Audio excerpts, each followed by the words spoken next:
البدع والأهواء، أهل البدع العقائدية وأهل البدع السياسية.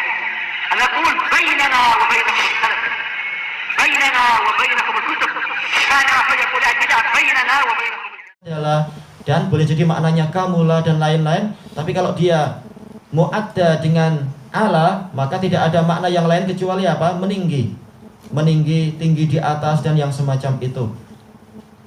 Dan juga apa? Terkadang mereka, sebagaimana diisyaratkan di sini adalah justru mereka membawanya kepada makna yang tidak diinginkan, yaitu apa? Istaula. Artinya adalah menguasai. Justru apa? Semakin jauh dari pensucian yang mereka dakwakan. Justru kalau mereka mengatakan istawa adalah istaula, mereka tidak mensucikan Allah. Mengatakan apa? Rububiyah Allah terbatas. Selama lebih dari 50.000 tahun Allah Ta'ala tidak menguasai arsy. Nah, baru setelah itu Allah Ta'ala merebut arsy. Ini menghina rububiyah Allah yang sempurna. Menganggap ada Rabb yang lain yang lebih kuasa. Allah hanya menguasai langit dan bumi, sementara yang menguasai arsy entah siapa itu selama 50.000 tahun. Padahal arsy jauh lebih besar daripada langit dan bumi. Berarti ini sangat menghina Allah, mengatakan ada yang lebih kuasa dan ada yang lebih apa? Lebih luas kerajaannya daripada Allah. Mereka menghina Allah tanpa mereka sadari, tapi diingatkan nggak sadar juga. Baik, dan itu adalah contoh yang kecil tentang apa? Akidah-akidah dari orang-orang tadi yang dengan akidah itu mereka merubah-rubah penunjukan ayat. Baik, wa fi kilal amrayni qad yakunu ma qasadu nafyahu au isbatahu minal makna batila. Dan di dua permasalahan ini boleh jadi apa yang mereka inginkan untuk ditiadakan atau sesuatu yang mereka inginkan untuk ditetapkan, yaitu berupa makna yang ditetapkan atau makna yang ditiadakan, itu adalah sesuatu yang batil. Ketika mereka meniadakan makna ketinggian Allah, maka ini adalah batil. Atau ketika mereka menetapkan penguasaan Allah terhadap arsy, ini makna yang batil. Allah menguasai arsy setelah apa? Setelah menciptakan langit dan bumi. Seperti sebelumnya adalah tidak demikian. Taib fayakunu khata'uhum fid dalil wal madlul. Maka jadilah kesalahan mereka itu pada dalilnya dan pada sesuatu yang ditunjukkannya. Untuk arsy kesalahannya bukan pada dalil, tapi apa? Pada penunjukannya. Walaupun dalil mereka juga salah, karena mereka berdalilkan dengan apa? Dengan ucapan penyair yang dari kalangan muwalladin, bukan penyair jahiliyah. Bahasanya sudah apa? Sudah tidak murni lagi. Yang mengatakan apa itu? Laqad istawa bisrun 'alal iraqi min ghairi sayfin wala damin muhraqi. Siapa pembuat syairnya ini? Dia bukan orang jahiliyah, dia adalah apa? Penyair zaman Bani Abbasiyah. Yang mana apa? Di zaman Bani Abbasiyah sudah banyak campuran dari Persia, Romawi, India dan lain-lain. Bahasa Arab itu. Wa qad yakunu haqqan fayakunu khata'uhum fid dalil. Boleh jadi makna yang mereka inginkan adalah benar, cuma mereka keliru di dalam penggunaan dalilnya. La fil madlul, bukan di dalam apa? Penunjukannya. Ketika ditanya, ada anak kecil ditanya di Yaman, apa hukum wudu? Oh, wudu wajib. Yaitu dengan cara apa? Yaitu mencuci wajah, kemudian tangan sampai ke siku, kemudian mengusap kepala, kemudian apa? Mencuci kaki. Dalilnya apa? Ar-Rahman 'alal 'arsy istawa. Semuanya itu, karena yang dihafal cuma itu. Nah, niat dia betul. Makna yang diinginkan betul, cara wudu adalah itu, tapi dalilnya salah. Ya emang enggak betul. Baik. Sekarang yang berikutnya muhimmah wal maksud anna mithla haula i'taqadu ra'ya summa hamalu alfadzal Qur'an alaih. Maksudnya adalah bahwasanya orang-orang semisal mereka meyakini sebuah pendapat, lalu mereka membawa Al-Qur'an, membawa lafaz Al-Qur'an kepada pendapat tadi. Walaisa lahum salafun minas sahabah, dalam keadaan mereka tidak memiliki salaf dari para sahabat, wattabi'ina lahum bi ihsan, dan yang mengikuti mereka dengan baik, wala min a'immatil muslimin, ataupun pemimpin muslimin yang setelah itu. La fi ra'yihim wala fi tafsirihim, enggak ada itu di dalam pendapat para ulama tersebut dan tidak ada dalam tafsir mereka. Wa ma min tafsirin min tafasirihimul batilah illa ya rahmakallah wa butlanuhu yadhar min wujuhin katsirah. Tidak ada satupun tafsir dari tafsir yang batil orang-orang tadi kecuali kebatilannya itu akan nampak dari sisi yang banyak. Ini untuk apa? Untuk para soirofi, yaitu para kritikus. Begitu lihat mereka akan tahu ini salah banyak sekali, begini. Yang matanya tajam dia akan memiliki furqan yang sangat kuat. Adapun yang tidak belajar memang apa? Dia akan nggak tahu kenapa ini salah, kenapa itu salah, tanpa dia memahami. Kenapa? Matanya belum kuat, latihannya belum cukup. Makanya yang mampu mengatakan kesalahan mereka itu jelas dari sisi yang banyak ini adalah apa? Orang-orang yang sudah terlatih seperti Syekhul Islam dan para ulama. Wa dzalika min jihatain. Kesalahan itu akan nampak secara umum adalah dari dua sisi. Taratan minal ilmi bi fasadi qaulihim. Terkadang adalah dari pengetahuan kita akan rusaknya ucapan mereka. Seperti apa tafsir Zamakhsyari terhadap firman Allah Ta'ala, la tudrikuhumul absar wa la tudrikuhul absar wa huwa yudrikul absar. Yaitu apa? Mata-mata makhluk tidak akan mampu meliputi Allah, sementara mata Allah mampu meliputi mereka semua. Zamakhsyari menjadikan ini sebagai apa? Dalil bahwasanya Allah tidak mungkin dilihat. Maka kalau kita lihat siapa yang menafsirkan Zamakhsyari, tahulah kita apa yang dia inginkan, karena kita sudah tahu akidah dia sejak sebelum ini. Yaitu apa? Mengingkari Allah Ta'ala boleh dilihat di hari kiamat. Maka kita akan tahu langsung kesalahan dia dengan apa? Lihat dari akidahnya dulu. Tayyib. Makanya terkadang kalau ditanya, apakah pendapat ini betul? Kita tanya dulu siapa yang mengucapkan.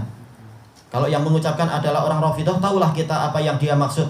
Seperti apa pertanyaan kepada para ulama, apakah pendapat ini betul? Apa itu? La wala'a illa bil bara'. Tidak ada wala kecuali harus dengan barok. Kalau kita nggak tahu siapa yang mengucapkan, kita akan pening. Apa yang dimaksudkan? Akhirnya kita datangkan kemungkinan ini, kemungkinan ini, kemungkinan ini. Tapi kalau kita sudah tahu sejak awal yang mengucapkan adalah Rafidhah, tahulah kita apa yang mereka inginkan. Yaitu seseorang tidak dikatakan setia pada Ali kecuali kalau berlepas diri dari Abu Bakar dan Umar. Nah, kita katakan berarti dia memiliki sekian banyak sisi kesalahan dan seterusnya. Karena Ali sendiri dia membaiat Abu Bakar dan Umar dan setia pada mereka berdua, ikut perang bersama mereka berdua dan seterusnya. Dan sisi yang lain yang banyak sekali. Tayyib wa taratan minal ilmi bi fasadi ma fassaru bihil Qur'an.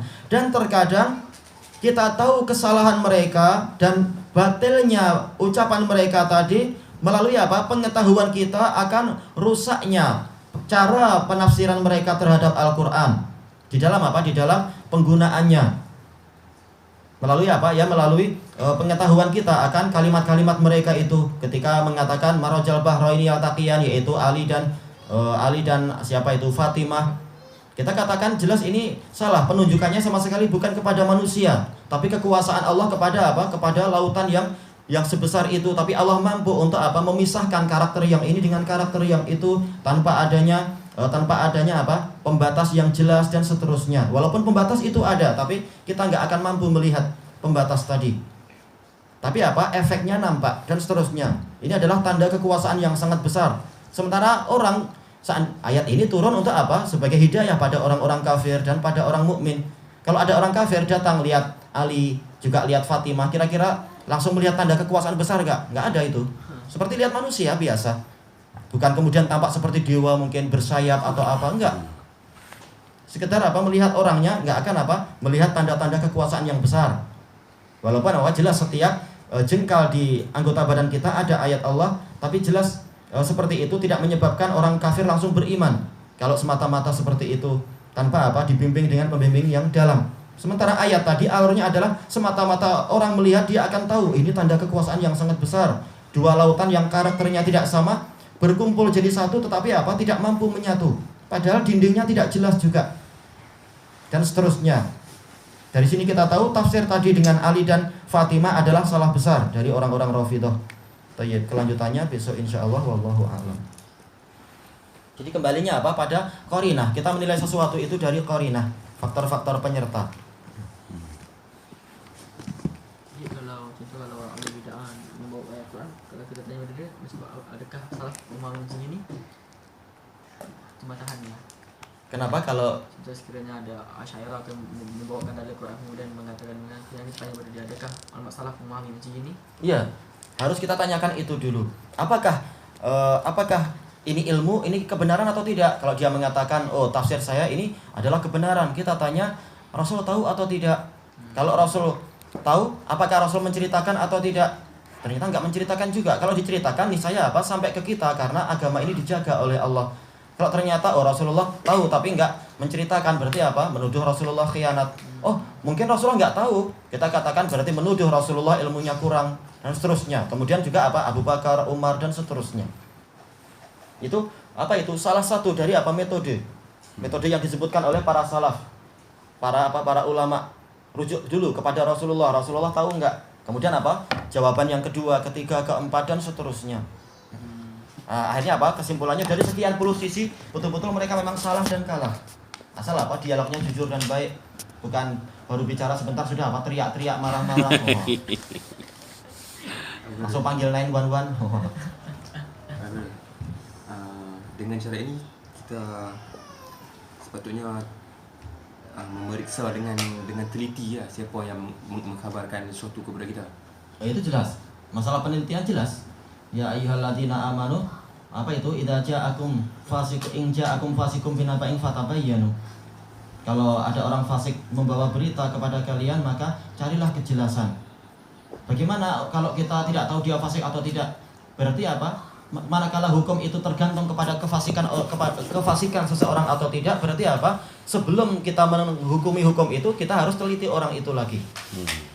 Baru kita akan mensikapi berita yang dia datangkan. Berarti apa? Memang harus dilihat dulu orangnya itu siapa dan bagaimana dan seterusnya.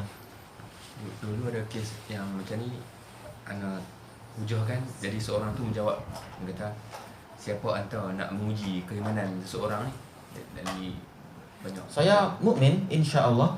Sementara Allah Ta'ala telah menyuruh orang mukmin untuk menguji keimanan. Ya ayyuhalladzina amanu idza ja'akumul mu'minati muhajiratin famtahinuhun. Wahai orang-orang yang beriman, apabila datang kepada kalian wanita-wanita mukminat yang hijrah, maka uji mereka. Ya, Allah nyuruh kita menguji. Memang layak. Dan kebetulan memang yang datang adalah apa? Wanita, maka diuji karena nanti terkait dengan masalah apa? Ikatan pernikahan mereka dengan kaum musyrikin. Berarti apa? Yang laki-laki juga diuji karena apa? Tidak semua orang layak untuk menjadi teman, tidak semua orang layak untuk menjadi sahabat. Memang harus diuji. Makanya para ulama muhaddisun mengatakan apa? Imtahinu ahlal Mausil bi Mu'afa ibni Imran. Uji penduduk Mausil dengan Mu'afa bin Imran. Imtahinu ahlal Kufah bi As-Sauri. Ujilah ahlul Kufah dengan As-Sauri. Imtahinu ahlal Basrah bi Al-Hasan Al-Basri dan seterusnya. Memang apa? Harus diuji orang-orang. Ketika diperlukan, kalau nggak diperlukan nggak perlu.